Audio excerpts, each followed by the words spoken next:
Hey and welcome folks, it's Mark Rolton. I'm coming to you from the engine room of Masslands HQ. The conversation we've had in the past has been around the longevity of our retirement funds. How do we make our capital today, our net worth today, sustain the next 20, 30, 35 years through retirement? Many of you have actually come to understand this conversation and I feel have been blinded by it. We've kind of turned away, we sweep it under the carpet. It's some of those things, I suppose, that we don't want to address. But I really want to get to the root cause and find out why so many Australians have been irresponsible around their retirement. I call it this, the 7 dangers of why you will not live comfortably in your older years. It doesn't get much more plainer than that. And my question to you today is this: are you getting older? If so, will you be a statistic? The numbers tell us, the Bureau of Stats in Australia tell us, that we are living longer. Men will live to 79 years of age and women 84. But our retirement is typically set at 65. So folks, have a think about that for a moment. If we now retire at 65 and we're going to be around for the next 10 to 20 years, you and I have got to put some very significant thought and some planning into how we structure our finances. This is a real conversation I want you to come to understand, and the severity of most Australians today.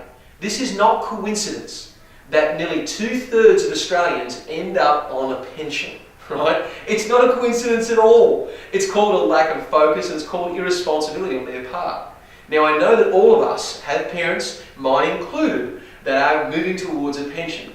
I want you and I to be able to make a decision. And I'm not going to tell you what you should and shouldn't do. I think by now you've reached a point in your professional life where you decide, you know what, we need to take this seriously. This is now appealing to me. Well, this is now appealing to us, honey. We need to decide today this is how it's going to be. So, listen to this for a second, folks. This floored me when I heard this. Over the next 20 years, the number of people below the age of 45 years of age will remain the same. So the demographic under 45 will stay the same. But wait for it. The people aged between 55 and 64 will increase by 45%. So if you're in the age demographic 55 to 64, that demographic will increase by 45%. Yes, the baby boomers are absolutely killing the country's economy. Not trying to be nasty. What I am identifying here is that you and I as taxpayers are now supporting a larger portion of people that are moving into those retirement years. Think about this for a moment. What are the policies? What are the solutions from a federal government standpoint? Well, the first one, increase taxes. What does that do to you and I if we're still working? It now means we're going to work harder for less. Or is there another solution? They're going to firstly increase taxes. Another regime that's being tabled right now is reduce the income to aged pensioners. This is obviously under scrutiny, but it's going to happen. The next one, and this is obviously being tabled already in a couple of different ways, but here's the message, is to increase the age or the eligibility age of the pension. As it stands now at 65, there's already discussion to see that now increased to 67 years and 68 years of age. I don't know about you folks, I do not want to be working when I'm 68 years old. I don't call that the good life. I call that the long, hard life, right? So folks, I want you to start to think for yourself now. This is not about a, I told you so. This is not about you should do this, you should do that. I'm not an accountant. This is not financial advice.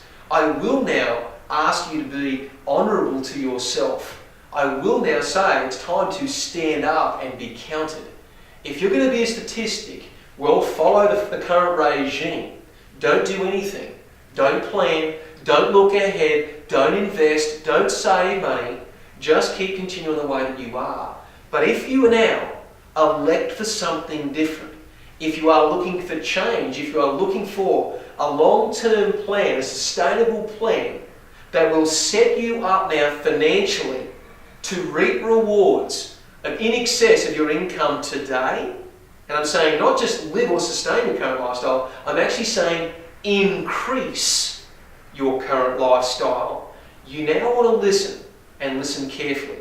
In this next closing piece, the next part that I bring you of this series, I'm now going to put some real thorough meaning behind how you decide to get this thing rolling for you.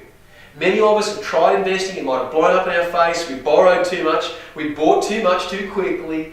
I've been a statistic as well, I've certainly felt the impacts of that. But I know, and you know too, that there is a method through this. Folks, 86% of the world's millionaires house their wealth in real estate. That's not a coincidence. It's time to understand why. Stay tuned and I'll fill you in as we move ahead. Bye for now.